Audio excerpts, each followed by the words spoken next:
नमस्कार, मैं हूं आपके साथ शिवांश शर्मा। आप देख रहे हैं अपना जिला। आइए नजर डालते हैं अब तक की हेडलाइंस पर। नवरात्र के तीसरे दिन मंदिरों में गूंजे मां कुष्मांडा के जयकारे, उमड़ा आस्था का सैलाब, मां के जय जयकारों से गूंजे मंदिर। होर्डिंग पर बैनर लगा रहे मजदूर की इलाज के दौरान हुई मौत, मजदूर की मौत के बाद परिजनों में मचा कोहराम। जानी के सिवाल खास में नमाज के बाद दो पक्षों में हुए खूनी संघर्ष में कई लोग घायल, घटना के बाद आधा दर्जन हमलावर गिरफ्तार, अन्य की तलाश जारी। योगी सरकार में अधिकारी कर रहे छुट्टा पशुओं की अनदेखी, गौशालाओं की जगह सड़कों पर घूम रहे पशु। और नगर निगम के दावे तो बड़े हैं, लेकिन सड़कों पर हकीकत कुछ और। सरकारी गणना के अनुसार वर्ष 2012 में 15,000 आवारा श्वान थे, जो 2018 में 24,660 हो गए। और अब खबरें विस्तार से। मंगलवार को नवरात्र के तीसरे दिन शहर से लेकर देहात के सभी मंदिरों में मां कुष्मांडा के जयकारे गूंज रहे हैं। सुबह से ही मंदिरों में आस्था का सैलाब उमड़ा हुआ है। भक्तों की भारी भीड़ मंदिरों में देखने को मिल रही है। सुबह से ही भक्त कतारों में आगे आए हुए हैं और मां से मन्नत मांगने को मां के दर पर माथा टेक रहे हैं। मेरठ में सिद्धपीठ सदर काली मंदिर, मनसा देवी मंदिर, गोल देवी मंदिर, कैंट स्थित बाबा औगड़नाथ के दुर्गा मंदिर सहित सभी मंदिरों में आस्था का सैलाब उमड़ा हुआ है। मां से मन्नत मांगने को मंदिरों में भक्त कतारों में लगे हुए हैं। 9 दिन तक मंदिरों में मां दुर्गा के 9 स्वरूपों की पूजा होगी।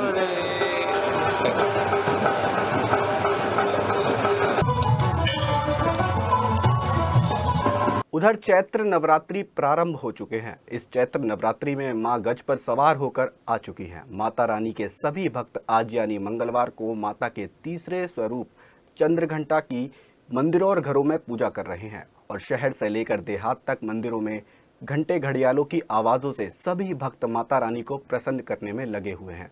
सुबह से ही मंदिरों में भक्तों की लंबी लंबी कतारें लगी हुई हैं।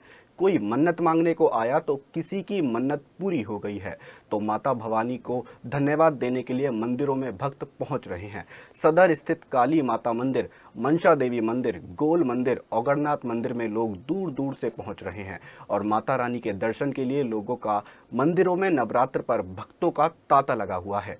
वहीं अगर बात करें सदर बाजार की, तो यहाँ मां नवदुर्गा का 7वां स्वरूप मां कालरात्रि का मंदिर है, जहां न केवल मेरठ से बल्कि अन्य राज्य से भी श्रद्धालु आते हैं और माता रानी के दर्शन करते हैं। इस मंदिर की क्या मान्यताएं हैं और क्यों लोग दूर दूर से यहां आते हैं, दिखाते हैं हमारी संवाददाता आस्था वाजपेयी के साथ।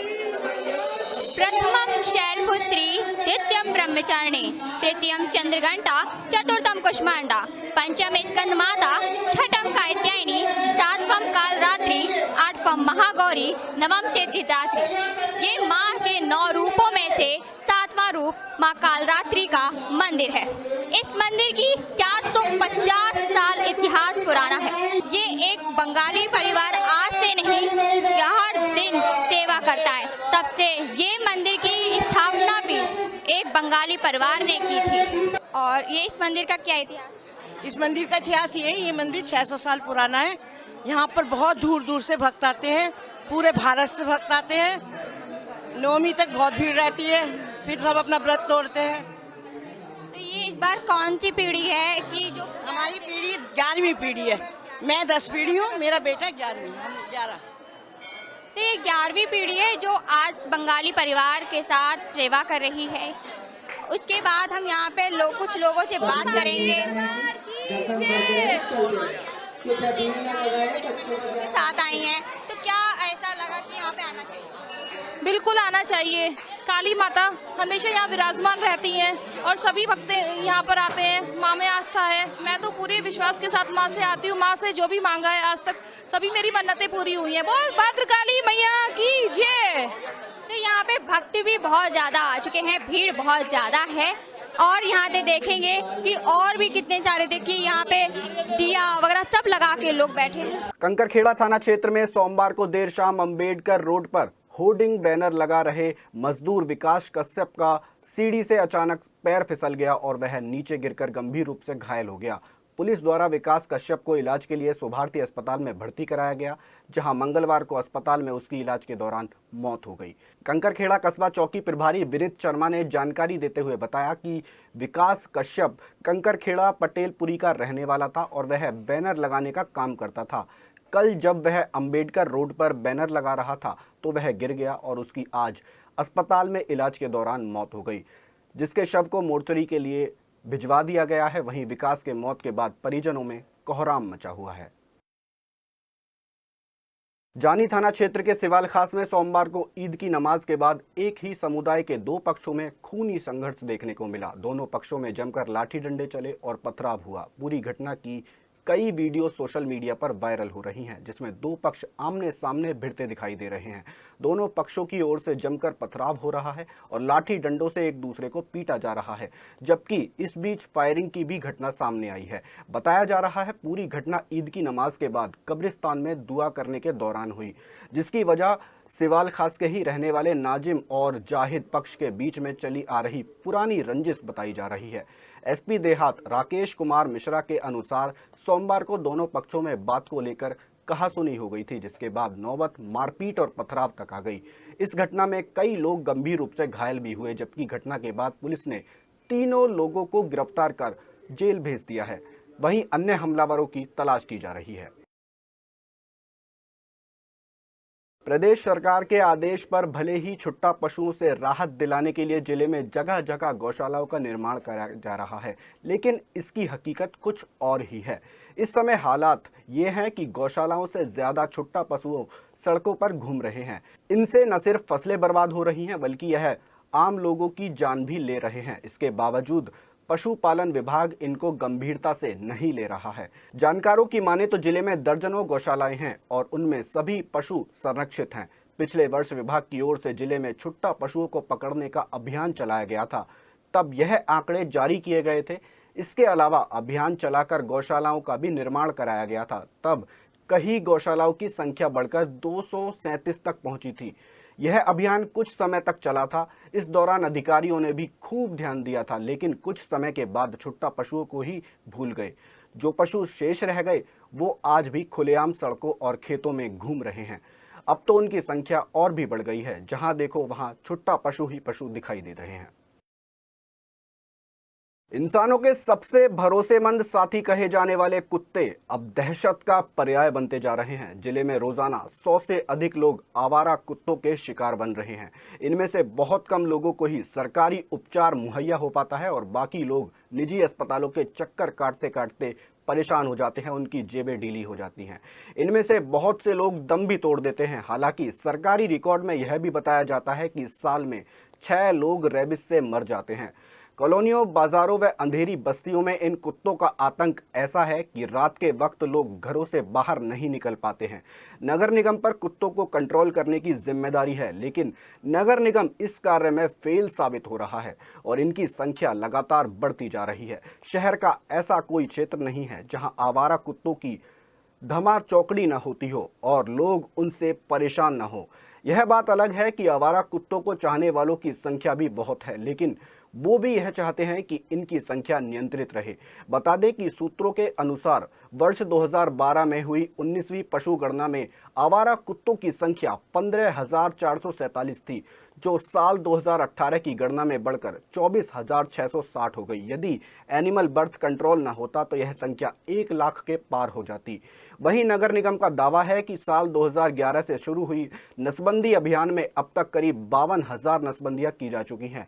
हालांकि निगम का यह आंकड़ा हकीकत से परे समझ आता है, क्योंकि यदि ऐसा होता तो शहर आवारा कुत्तों से परेशान न होता।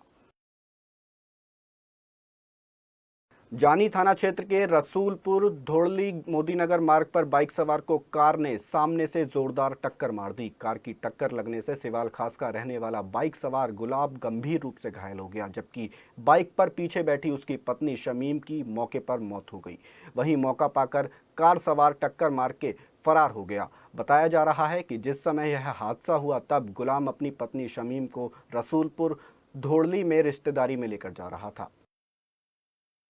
मवाना की लाल बहादुर शास्त्री कॉलोनी में सरस्वती शिशु माध्यमिक विद्यालय के बाहर प्रस्तावित अंग्रेजी शराब के ठेके का विरोध प्रदर्शन करना सफल साबित हुआ। शराब की दुकान चलाने वाले ठेकेदार ने स्वयं ही दुकानों को वहां से शिफ्ट कराने का आश्वासन दिया। बता दें कि बीती 24 मार्च को सरस्वती शिशु मंदिर की प्रबंध समिति ने एसडीएम मवाना दीपक माथुर से मुलाकात कर उन्हें अवगत कराया था कि लाल बहादुर शास्त्री कॉलोनी में स्कूल पर दोनों स्कूलों ने मिलकर लगभग 1000 बच्चे पढ़ाई करते हैं। स्कूल के बाहर ही अंग्रेजी शराब के ठेके का निर्माण कराया जा रहा है, जिससे विद्यालय के बच्चों में गलत प्रभाव पड़ेगा। इसके बाद एसडीएम ने उसी दिन नायब तहसीलदार मवाना और लेखपाल मवाना को जांच कराने के लिए भेजा था। अधिकारियों ने इस बात की जानकारी एसडीएम को दी, जिस पर एसडीएम ने रिपोर्ट भेज दी थी। वहीं लोगों ने ठेकेदार से वार्ता की, जिस पर ठेकेदार खुद ही यहां से ठेके को हटाने की बात कह डाली, जिसके बाद स्थानीय लोगों ने चैन की सांस ली और दूसरे स्थान पर ले जा रहे हैं। सरदना नगर व आसपास के क्षेत्रों में ईद उल फितर को हर्षोल्लास के साथ मनाया गया। नगर व देहात में ईद की नमाज के बाद लोगों ने गले मिलकर एक दूसरे को मुबारकबाद दी। नगर स्थित ईदगाह में अकीदतमंदों की भारी भीड़ रही। ईदगाह में शहर काजी मुफ्ती शाकिर काजमी ने ईद की नमाज अदा कराई। सरकारी आदेश को ध्यान में रखते हुए ईद की नमाज 2 शिफ्टों में अदा कराई गई। मौके पर एडीएम प्रशासन बलराम सिंह, एसपी देहात राकेश कुमार मिश्रा, एसडीएम महेश प्रसाद दीक्षित, थाना प्रभारी प्रताप सिंह और इंस्पेक्टर क्राइम शत्रुघ्न यादव समेत भारी पुलिस बल भी मौजूद रहा। इसके अलावा सपा विधायक अतुल प्रधान भी ईदगाह स्थल पहुंचे और लोगों के गले मिलकर उन्हें ईद की मुबारकबाद दी। ईदगाह के अलावा मस्जिद कुरैशियान, ताकिया, झुन्नुशाह, मदीना और जामा मस्जिद में भी ईद की नमाज अदा कराई गई। ईदगाह के बाहर लगी खिलौनों की दुकानों पर बच्चों ने जमकर खरीदारी भी की। ईद की नमाज सकुशल संपन्न होने पर पुलिस प्रशासन के अधिकारियों ने राहत की सांस ली। सरदना मेरठ जनपद का बड़ा महत्वपूर्ण कस्बा है। आज यहाँ ईदगाह में भारी संख्या में अकीदतमंदों ने नमाज अदा की है और यहाँ पे एडीएम साहब, एसडीएम साहब, स्थानीय एसएचओ और जो पुलिस की ड्यूटी जिनकी लगी हुई है वो सभी मौजूद थे। सभी लोगों ने बहुत अच्छे तरीके से सहयोग किया और बहुत अच्छे वातावरण में नमाज सभी के द्वारा अदा की गई और हम इसके लिए सभी का धन्यवाद ज्ञापित करते हैं और सभी को मुबारकबाद देते हैं। संचारी रोग नियंत्रण अभियान को लेकर जन जागरूकता रैली निकाली गई, जिसका शुभारंभ जिला पंचायत अध्यक्ष गौरव चौधरी, सीडीओ नुपुर गोयल, सीएमओ अशोक कटारिया ने लाइन स्थित नगरीय प्राथमिक स्वास्थ्य केंद्र से हरी झंडी दिखाकर किया। रैली शहर के विभिन्न इलाकों से होती हुई वापस स्वास्थ्य केंद्र पर संपन्न हुई। रैली के दौरान सभी अपने हाथों में पोस्टर और बैनर लेकर चल रहे थे। साथ ही यह संदेश दिया जा रहा था कि सभी इस मौसम में होने वाली विभिन्न बीमारियों को लेकर जागरूक रहें और अपने आसपास कहीं भी गंदगी और कूड़े के ढेर न फैलने दें, क्योंकि इन्हीं सब चीज़ों के कारण बीमारियों का प्रकोप बढ़ता जा रहा है और लोग बीमार हो रहे हैं।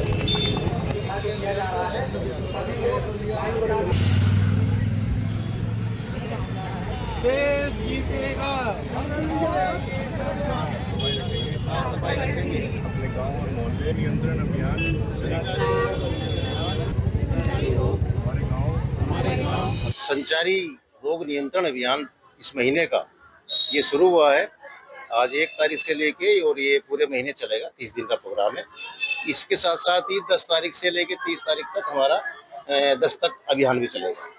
संचारी रोग नियंत्रण अभियान में हम लोग जितने भी इन सीजन में संचारी रोग होते हैं, जैसे बुखार हुआ, मलेरिया, टाइफाइड, काला फीवर, इस तरह की जितनी भी समस्याएं हैं, हाथों के इन्फेक्शन है, इन सभी से संबंधित जितना भी हम बचाव कर सकते हैं, स्वास्थ्य शिक्षा दे सकते हैं, वो हम लोग करेंगे। नालियों की साफ सफाई, कहीं पे मच्छर ना पनपे और मच्छरों के पनपने का हम सुपरविजन करते हैं। हमारी टीम सुपरविजन करती है कि कहीं मच्छर का लार्वा तो नहीं है, उस पर फिर कार्रवाई की जाती है।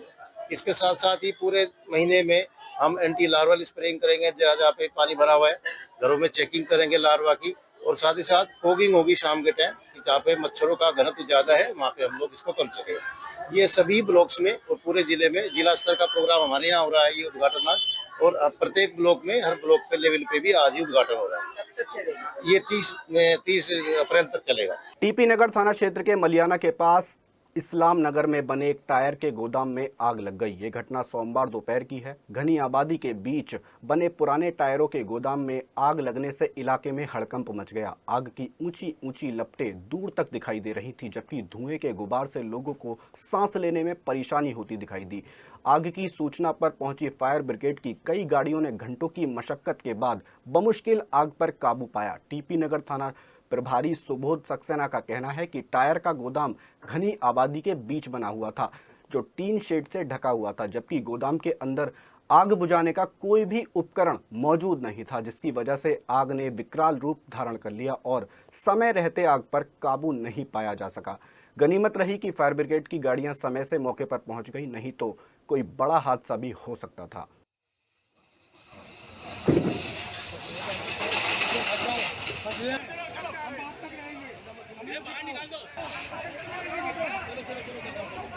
लालकुर्ती थाना क्षेत्र के पैठ बाजार में एक दुकानदार से मारपीट का मामला सामने आया है। दुकान के सामने बाइक खड़ी करने से मना करने पर युवकों ने दुकानदार की पिटाई कर दी। घटना रविवार देर शाम की है। दुकानदारों को बेल्टों और चप्पलों से बुरी तरह पीटा गया, जिसकी वीडियो भी सोशल मीडिया पर वायरल होती दिख रही है। दरअसल हंडिया मोहल्ले के रहने वाले शाबेज की पैठ बाजार में सिंधी नामक से गवर्नमेंट और चूड़ी की दुकानें हैं। ईद के कारण दुकान में कई ग्राहकों की भीड़ थी। इस दौरान शारिक और मोहसिन नाम के दो युवक बाइक से वहां पहुंचे। उन्होंने दुकान के सामने बाइक खड़ी कर दी। भीड़ ज्यादा होने की वजह से शाबेज ने उन्हें बाइक दूसरी जगह खड़ी करने को कहा।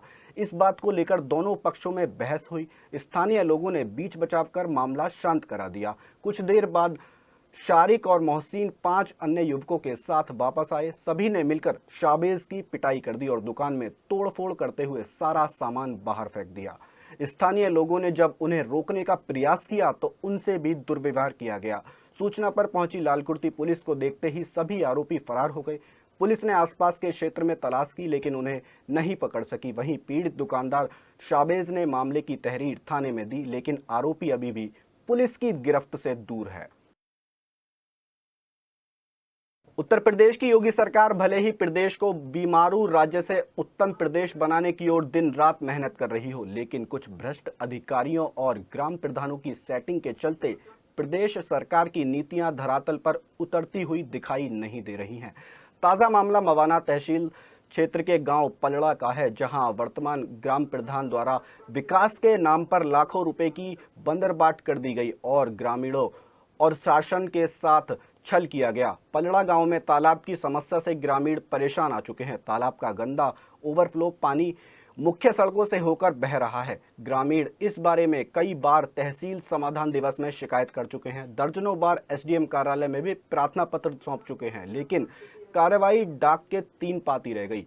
ग्रामीणों की समस्या का कोई समाधान नहीं किया गया। ग्रामीणों का आरोप है कि तालाब ओवरफ्लो होने के चलते वहीं पर रहने वाला एक युवक तालाब के गंदे पानी को लोगों के खेतों में भर देता है, जिससे खड़ी फसलों का भी काफी नुकसान हुआ है। इसका विरोध करने पर वो युवक दबंगाई दिखाता है और झगड़े पर उतारू हो जाता है। इतना ही नहीं, ग्रामीणों ने यह भी आरोप लगाया कि गांव के एकमात्र सरकारी स्कूल में जगह जगह गंदगी के अंबार लगे हुए हैं। स्कूल परिसर में लगे हैंडपंप से पानी नहीं आता, वो भी कई सालों से खराब पड़ा हुआ है। यहाँ तक कि कक्षाओं में बैठकर बच्चे पढ़ते हैं, उन कक्षाओं की खिड़कियां दरवाजे भी टूटे पड़े हैं। स्कूल की शौचालय में भी दरवाजे टूटे पड़े हैं। चारों तरफ गंदगी का अंबार है। ग्रामीणों के अनुसार ग्राम प्रधान गजेंद्र सिंह ने गांव में एक सड़क बनवाई और उसमें भी इतना भ्रष्टाचार करा दिया कि 2 महीने में ही वो सड़क भी कई जगह से टूट गई। ग्रामीणों ने ग्राम प्रधान द्वारा कराए गए सभी कामों की जांच कराकर सरकारी पैसे का गबन करने का मुकदमा दर्ज कराने और गबन किए गए पैसे की रिकवरी करवाने की मांग की है। ग्रामीणों ने कहा कि यदि कार्रवाई नहीं हुई तो तहसील मुख्यालय पर उग्र आंदोलन और धरना प्रदर्शन भी किया जाएगा। देखिए सिटी हलचल की एक्सक्लूसिव रिपोर्ट। भैया हमारे खेत में चल रहा, इतना भारी नुकसान हो रहा, बीज उज सब सूख जा, खेत में जा रहा पानी अब भी है। और 3-4 महीने में रिपोर्ट भी दी आई। हमारे गांव में गंदगी से हो रही है, स्कूल में भी गंदगी है, नाले में बैठे पड़े हैं, मच्छर ज़्यादा हो रहे हैं गांव में। अब ये स्कूल की करवट में मच्छर नाला है, उसमें बच्चे पढ़ते हैं स्कूल में, उसमें मच्छर लगते हैं ज़्यादा, गंदगी ज़्यादा फैल रही है। गांव पलड़ा जी, हमारे स्कूल में जो बच्चे पढ़ते हैं उनके शौचालय भी इतने गंदे हैं, उनके पास नाला है इतने मच्छर है, मक्खियाँ हैं, और जिसमें बच्चे क्लास में बैठते हैं उनके पास साइड में देख लीजिए इतनी गंदगी है, कोई साफ नहीं करवा रहा, गांव का प्रधान भी नहीं है। गंगानगर के रहने वाले लेफ्टिनेंट कर्नल अभिनव की हार्ट अटैक से मौत हो गई। अभिनव आंध्र प्रदेश के सिकंदराबाद में तैनात थे, जिनका परिवार हाल ही में गंगानगर के रक्षापुरम में रह रहा था, जबकि अभिनव मूल रूप से मवाना के सैनी गांव के रहने वाले हैं। सिकंदराबाद आर्मी हेडक्वार्टर से लेफ्टिनेंट कर्नल अभिनव की मौत की खबर आते ही परिवार में कोहराम मच गया। पूरे गाँव में शोक की लहर दौड़ गई। देर रात तक अभिनव का पार्थिव शरीर गांव पहुंचेगा, जिसके बाद मंगलवार को उनके पैतृक गांव सैनी में अभिनव मलिक का अंतिम संस्कार किया जाएगा। आर्य समाज की स्थापना के 150 साल पूरे होने के उपलक्ष्य में आर्य समाज थापर नगर द्वारा एक विशेष कार्यक्रम महर्षि स्वामी दयानंद जीवन गाथा एवं रामनवमी पर्व का आयोजन बुधवार 2 अप्रैल से रविवार 6 अप्रैल तक किया जा रहा है। यह जानकारी आर्य समाज थापर नगर मेरठ के सदस्यों ने सोमवार को प्रेस वार्ता के दौरान दी। आर्य समाज के प्रधान राजेश सेठी ने बताया कि चैत्र शुक्ल पंचमी संवत 1932 तदनुसार शनिवार 10 अप्रैल 1875 को आर्य समाज का प्रथम अधिवेशन मुंबई में हुआ था। चैत्र शुक्ल पंचमी संवत 2082 तदनुसार 2 अप्रैल 2025 को महर्षि दयानंद सरस्वती के जीवन के दूसरे महत्वपूर्ण पड़ाव, जो आर्य समाज स्थापना के बाद समस्त भारत की दशा और दिशा में क्रांति लाने का कारण बना। इसके बारे में आर्य समाज के दिग्गज विद्वान डॉक्टर ज्वलंत शास्त्री अमेठी प्रेरणादायक महर्षि दयानंद यशोगाथा आरंभ करेंगे।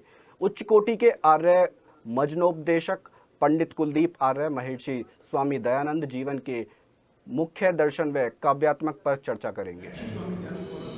आर्य समाज की स्थापना के 150 वर्ष पूर्ण होने के अवसर पर आर्य समाज थापर नगर द्वारा दिनांक 2 अप्रैल से 6 अप्रैल तक महर्षि स्वामी दयानंद जीवन गाथा एवं रामनवमी पर्व का आयोजन किया जा रहा है, जिसमें महर्षि स्वामी दयानंद के जीवन के विभिन्न पहलुओं, उनके जीवन की घटनाओं और उनके संपूर्ण कार्यों के बारे में आर्य जगत के प्रसिद्ध विद्वान अमेठी से पधार रहे डॉक्टर ज्वलंत कुमार शास्त्री जी अपना उद्बोधन देंगे। उनकी जीवन गाथा को हमारे सामने प्रस्तुत करेंगे और इसके अतिरिक्त श्री कुलदीप आर्य जी, जो आर्य जगत के सर्वोत्कृष्ट भजनोपदेशक हैं, वह भी अपनी मधुर वाणी के द्वारा ऋषि गुण कीर्तन करेंगे। इसके अतिरिक्त श्री राम नवमी पर राम कथा का आयोजन भी किया गया है। मैं सभी से अनुरोध करता हूं कि इस कार्यक्रम में अधिक संख्या में भाग लेकर धर्म लाभ उठाएं और अपने जीवन के लिए नई ऊर्जा प्राप्त करें। हस्तिनापुर में गंगा किनारे बसे किशनपुर गुरुद्वारा साहिब थल्ली साहिब में 77वें सालाना जोड़ मेले में दूसरे दिन निशान साहिब की रस्म अदा की गई। इस दौरान श्रद्धालुओं ने रैन सवाई संकीर्तन में भाग लेकर पुण्य लाभ कमाया। प्रचारकों ने सजाए गए दीवान दरबार में संगत में सिखों की बहादुरी के किस्से सुनाकर संगतों को निहाल किया। गुरुद्वारा साहिब गुरु नानक देव थल्ली साहिब के प्रांगण में सजाए गए दीवान हॉल में अखंड पाठ साहिब जारी रहा। दीवान हॉल साहिब में ग्रंथी ने वाहेगुरु जी का खालसा वाहेगुरु जी की फतेह के जय जयकारे लगाए, जिससे संगत निहाल हो गई। मेला संयोजक दर्शन सिंह चाकर ने कहा कि देश की आज़ादी में धर्म की रक्षा के लिए सिखों की बहादुरी और बलिदान को भुलाया नहीं जा सकता है। देखो आम रागी सिंह ਜਾਂ ਉਹਨਾਂ ਨੂੰ ਕਈ ਵਾਰੀ ਆਪਣੀ ਬਰਾਦਰੀ ਹੀ ਸੁਣਦੀ ਹੈ, ਪਰ ਜਿਸ ਤਰ੍ਹਾਂ ਸਤਿਕਾਰਯੋਗ ਭਾਈ ਦਰਸ਼ਨ ਸਿੰਘ ਚਾਕਰ ਜੀ ਨੇ ਬਚਨ ਕੀਤਾ ਦਾਸ ਬਾਰੇ, ਇਹ ਏਡੇ ਵੱਡੇ ਅਸਥਾਨ ਨੇ ਕਿ ਜੇ ਲਾਈਵ ਚੱਲ ਰਿਹਾ ਹੋਵੇ ਤੇ ਪੰਥ ਦੀ ਬਹੁਤ ਸ਼ਖਸੀਅਤਾਂ ਸੁਣਦੀਆਂ ਨੇ। ਜਿੱਥੇ ਜਿੱਥੇ ਵੀ ਕੋਈ ਨਾਨਕ ਨਾਮ ਲੇਵਾ ਸੁਣ ਰਿਹਾ ਹੈ, ਮੇਰੀ ਅਪੀਲ ਹੈ, ਬੇਨਤੀ ਹੈ कि वो महान स्थान है गुरु नानक देव साहब जी का, जो 75-76 साल हो गए पाकिस्तान तो ये लिया गया थल्ली साहब गुरु नानक देव साहब जी का ये स्थान। अपना जिला के खबरनामे में फिलहाल इतना ही। मुझे दीजिए इजाजत। नमस्कार।